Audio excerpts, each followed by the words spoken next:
Hey, everybody, we're going to try this again. We did a short interview with my buddy James Taub here, and apparently the sound didn't work, which I'm going to say is the cameraman's fault. But James works with the World War I Centennial Commission, and we want to go over some stuff we already covered. Yeah. Yeah, I could do that. I like talking about this stuff. Yeah, I wish we could just go back and I know. I said some good stuff. You did. It might you not name come dropped. out the same the second. I dropped a lot of names. He dropped so many names. We need a court stenographer here to go over all this. But Jim has been a friend of mine for a while, and he studied overseas and has a great respect for the BEF and the AEF. Yeah. So we covered that too, and we'll go over it again. Yeah. But I wanted to talk to him about the future of World War I historiography and about the British Army and the Irishmen and the Americans. So we'll try to cover a lot in the next 10 minutes or so. So I think we started off with, were you an AEF hater because you studied BEF? Yeah, I do. My background is in British military history. It's something I've always had a passion for, and I specifically focus on the British Army of the First World War. And that's a question I kind of get a lot, especially when I'm talking about the British Army and they hear my accent, so what's your opinion on the American Expeditionary Force? I think that looking at the battles that the AEF were involved in, which were mainly really 1918, starting with the German Spring Offensives and going to the Armistice, that there's no way you can be an AEF hater. Because the war which was going on in 1918 was a coalition war. Pershing was not acting as a separate commander in terms of the operational art of the Western Front. They're working in conjunction with what the French are doing and with what the British are doing. So if you go in and say the war was won and the Meuse are gone, I will tell you that I don't think that's correct. If you likewise go in and say, well, I think the war was won back up in the fields of Picardy after the Battle of Amiens and then pushing on into Flanders, I'll also say that's not correct because it was a group effort. It's the start of really modern coalition warfare. And you need all of those different aspects. So I don't consider myself an AEF hater. I think the AEF was incredibly effective, especially given the circumstances that they were deployed under. I think they made themselves just as effective as any other fighting force on the Western Front. But I don't think they did it alone. And I don't think the British did it alone, and I don't think the French did it alone. It's a group effort. Pershing, Haig, both incredible generals with pros and cons to their names, but they were all on the same team, and that's really what counts when you look at the AES combat effectiveness, specifically in those last 100 days. And for the AEF, the days with the start of the Meuse-Argonne offensive on September 26, going into November 11th. Would you say that the AEF basically, and AEF for meaning American Expeditionary Force, for those of you who are more like Civil War minded or anything like that, sometimes we talk about doughboys and AEF and stuff like that. Would you say that the AEF was going through the same growing pains that the British Army did in like 1415? Yes.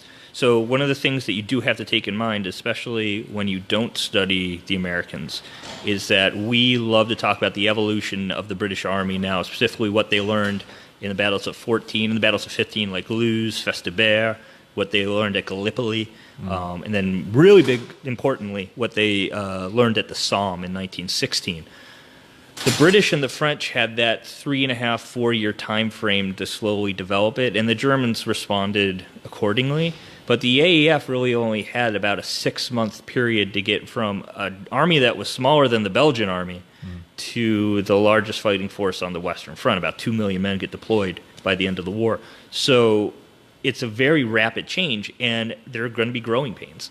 And those growing pains are present. And what's interesting with the AEF is you can see it move differently through different units. There's a really amazing study called The AEF Way of War by Mark Rodelucian, which talks about the 1st, 2nd, 26th, and 77th Divisions, and how each one acted differently. And a lot of that played in with how their officers related to Pershing's instructions, what experience they had with the other European powers. So it's an interesting process. What's your opinion of great works on the common soldier, especially since you studied the British Army and British Expeditionary Force has a ton of stuff on it because, well, one, they were in it longer, and two, their memory of the war is different than ours. Yeah. I think that my personal favorite for an overarching sort of study of the British soldier of the First World War is a book called Tommy by Richard Holmes, who unfortunately passed away a few years ago. But for those of you coming from the Civil War, it's really equivalent to like a Hardtack and Coffee or a Bill Yank and a Johnny Reb. It doesn't just study what life was like for them in combat, in the trenches, as it were, but also the recruitment process, what life was like in the military at the time. Some really interesting personal anecdotes, the social background, which is, I think, is a very important thing to study when you're looking at military history. The social background of the soldiers, the economic background of the soldiers really dictates how they perceive their military experience. So I would definitely aim for Richard Holmes. And then there's thousands, if not hundreds of thousands of personal diaries, both published and unpublished, to go through. The British have a lot of interesting writers. Obviously, a lot of people know the famous war poets like Siegfried Sassoon and Wilfred Owen and Robert Graves. But I try to aim people, especially if they've already read those war poets, towards private soldiers who might not be as eloquent and a little bit more realistic in their definition of their wartime experience. A personal favorite of mine is a guy named John Lucy, who served in the early years of the war with the Royal Irish Rifles on the Western Front in 1914, 1915. He lives a very vivid account, particularly interesting as an Irish soldier in the British Army. You've got some great diaries from officers like Graham Chaplin, who is the longest-serving battalion commander on the Western Front. He's in the 1st Battalion of the Cameronians, the Scottish Rifles. They recently published his letters in a book called Invisible Cross. It gives you a really interesting look into the pre-war regular army and how they dealt with the war, and especially the loss of that pre-war cadre that the British Army went in with.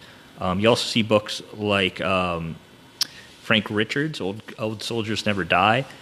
He's in the 2nd Royal Welsh Fusiliers, the same unit as some of the famous war poets, and he has a very different war view to them, especially as an enlisted man. And he goes through all 4 years of the war. Wow. Very vivid and very detailed and very explicit. I'll say it's definitely not a PG sort of account of the war, and that's kind of why I emphasize it, especially as you're digging more into the war. And that's what really guides us, because we come from the interpretive world. Yeah. And that kind of stuff guides us in the direction we like to go, because we like those little details that come out, no matter how gory they may be or how minuscule they may seem. That's what adds to the flavor of our interpretive experience. And you did interp overseas. I did, yeah. So was that any different? Or? It was very different, because I think as a public historian, it's important to recognize that wherever you go, whether you're in Pennsylvania or Virginia, people are going to interpret an event differently. And interpreting the First World War in the United Kingdom, and particularly in Scotland, is a completely different ballgame to interpreting the First World War here in the U.S., mainly because it's much more widely understood in the U.K. It's much more emphasized, whereas we mainly emphasize, if anything, the Revolution, the Civil War, and World War II here, and Vietnam is growing in its interpretation. The First World War is somewhat skipped over, unfortunately, but we're trying to change that. But in Britain, World War I is pretty heavily talked about.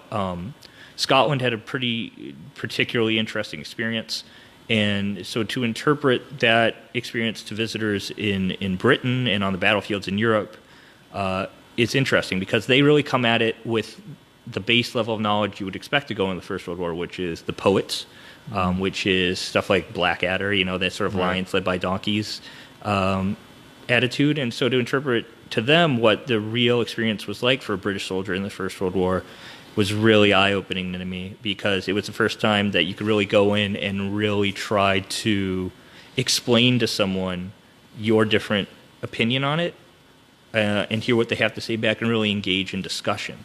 The average British soldier in 1914 does not come from a great background. If you're a soldier from Glasgow, where I was, you might enter one of the 2 local infantry regiments, the Highland Light Infantry or the Cameronian Scottish Rifles. And Glasgow was a growing industrial city, just like Manchester, Liverpool. And so it was arguably, if you're coming from the tenements and the slums, it was the first time in your life as a young man you were guaranteed 3 meals a day. So there really wasn't this idea of, oh, the Army is horrible. Obviously, there are a lot of people who say, I don't want my son to join the military. But for a lot of people who made up the enlisted ranks of the British Army, this was a great change in life for them. They were guaranteed 3 suits of clothes.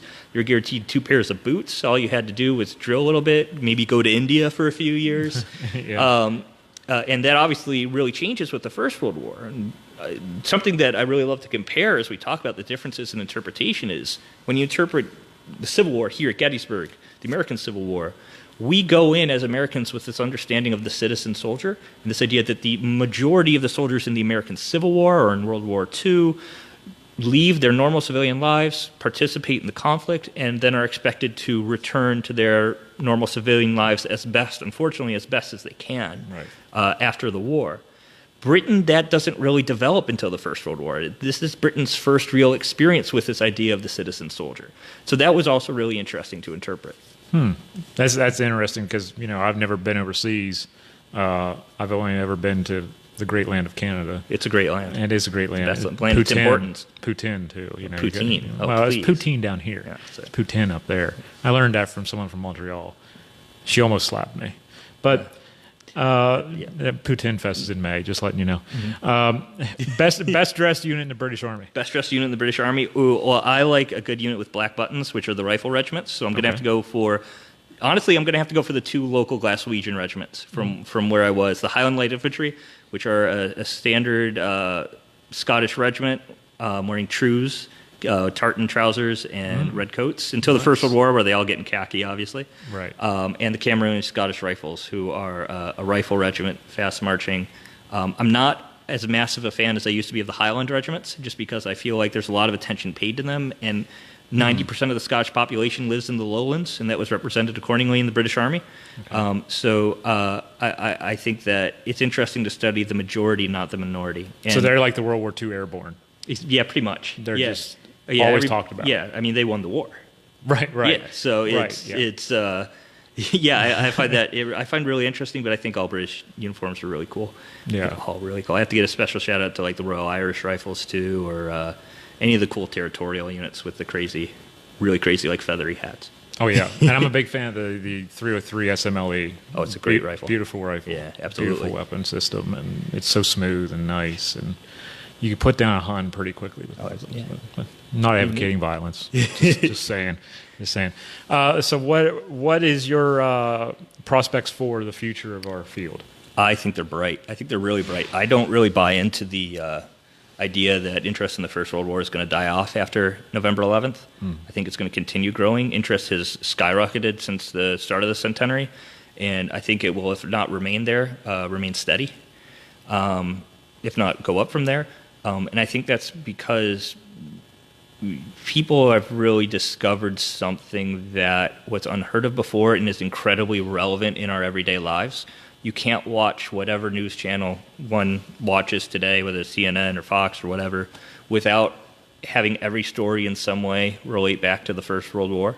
And I think that's something people really acknowledged and began to appreciate during the centenary years. I mean, particularly in the United States and Britain, anything related to the Middle East that might pop up in the news, we can date back to Sykes-Picot and the division of the Middle East after the war.